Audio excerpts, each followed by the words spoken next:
തലസ്ഥാനത്തെ വിവിധ ക്ഷേത്രങ്ങളിൽ ആഘോഷത്തിന് അതിരുകളില്ലാതെ ഹിന്ദു ഭക്തർ. ബാബറി മസ്ജിദ് പൊളിക്കാൻ പോയ കർസേവകർക്ക് സ്വീകരണവും ആദരവും നൽകി കാട്ടാക്കട ഭദ്രകാളി ദേവീക്ഷേത്രം. വിവിധ പൂജകളോടെയാണ് ഭക്തർ രാമക്ഷേത്രത്തിന്റെ വരവിനെ സ്വീകരിച്ചത്. ഭഗവാൻ രാംലല്ലയ്ക്ക് ആശ്വാസമായി കുട്ടികളും ഒത്തുചേർന്നു. തകർക്കാനാകാത്ത കരുത്തിലേക്ക് രാമവിശ്വാസത്തെ ഉയർത്തിയ കർസേവകർക്ക് മധുരം വിതരണം ചെയ്തു. കർസേവയ്ക്ക് കാട്ടാക്കടയിൽ നിന്നും പങ്കെടുത്ത ആൾക്കാരെ ആദരിക്കുകയും രാമായണ പാരായണവും അങ്ങനെ വിവിധ പരിപാടികൾ ഇവിടെ സംഘടിപ്പിച്ചു. അതിനോടൊപ്പം തന്നെ നാമജപവും അന്നദാനവും ഇവിടെ നടത്തപ്പെട്ടുകൊണ്ടിരിക്കുകയാണ്.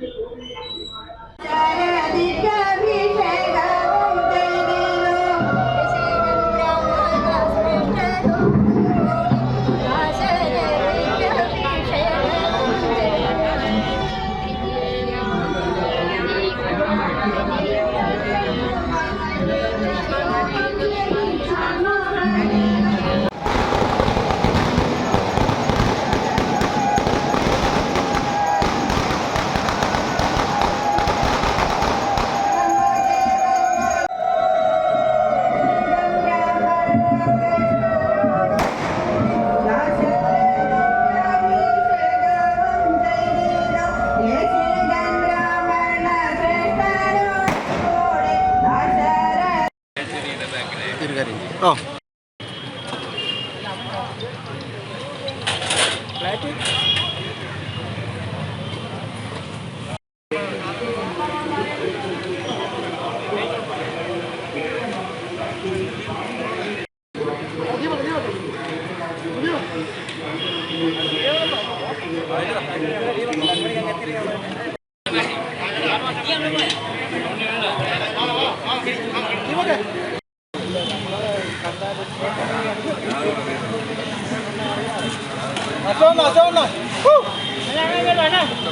ഭാരതത്തിലെ എല്ലാവരും കാത്തിരുന്ന ദിവസമാണ് ഇന്നത്തേതെന്ന് നടൻ ഉണ്ണി മുകുന്ദൻ. അയോധ്യ രാമക്ഷേത്രത്തിൽ ഇന്ന് പോകാൻ അതിയായ ആഗ്രഹമുണ്ടായിരുന്നെന്നും എന്നാൽ ഷൂട്ടിംഗ് തിരക്കുകൾ കാരണം കഴിഞ്ഞില്ലെന്നുമാണ് താരം പറയുന്നത്. ചിത്രീകരണം കഴിഞ്ഞാൽ രാമക്ഷേത്രത്തിൽ പോകുമെന്നും ഉണ്ണി മുകുന്ദൻ മാധ്യമങ്ങളോട് പറഞ്ഞു. ഭാരതത്തിലെ എല്ലാവരും കാത്തിരുന്ന ദിവസമായിരുന്നു ഇന്ന്. നേരിട്ട് അയോധ്യയിലെത്തിയവർക്ക് ഇന്ന് ദർശനം ലഭിച്ചു കഴിഞ്ഞിരിക്കുകയാണ്.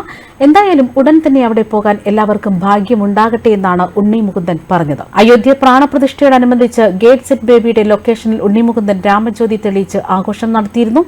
സംവിധായകൻ വിനയ് ഗോവിന്ദും ചിത്രത്തിന്റെ മറ്റ് അണിയറ പ്രവർത്തകരും ചടങ്ങിൽ പങ്കെടുത്തിരുന്നു.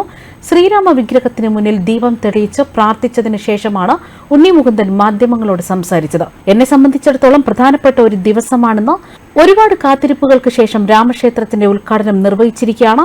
ഇന്ന് അയോധ്യയിൽ പോകണമെന്ന് എനിക്ക് വലിയ ആഗ്രഹമുണ്ടായിരുന്നു. നേരിട്ട് പോകാൻ എനിക്ക് സാധിച്ചില്ല. കാരണം ഗെറ്റ് സെറ്റ് ബേബി എന്ന ചിത്രത്തിന്റെ ഷൂട്ടിംഗിലായിരുന്നു. പോകണമെന്ന് വലിയ ആഗ്രഹമുണ്ടായിരുന്നു. എന്തായാലും ഈ സിനിമയുടെ ഷൂട്ടിംഗിന് ശേഷം തീർച്ചയായും ഞങ്ങൾ എല്ലാവരും പോയിരിക്കും. ഇന്ന് ഒരുപാട് സന്തോഷത്തോടെ സെറ്റിൽ ഒരു പൂജ നടത്തിയെന്നാണ് ഉണ്ണി മുകുന്ദൻ മാധ്യമങ്ങളോട് പറഞ്ഞത്. ഇതിനിടെ കേരളത്തിൽ നിന്നും നിരവധി താരങ്ങളെ ക്ഷണിച്ചിട്ടും ആരും അയോധ്യയിൽ പോയില്ല. ദേശീയ സൂപ്പർ സ്റ്റാറുകളെല്ലാം അയോധ്യയിൽ എത്തിയെങ്കിലും കേരളത്തിൽ നിന്ന് ക്ഷണം ലഭിച്ച മോഹൻലാൽ, സുരേഷ് ഗോപി എന്നിവർ അയോധ്യയിൽ എത്തിയിരുന്നില്ല.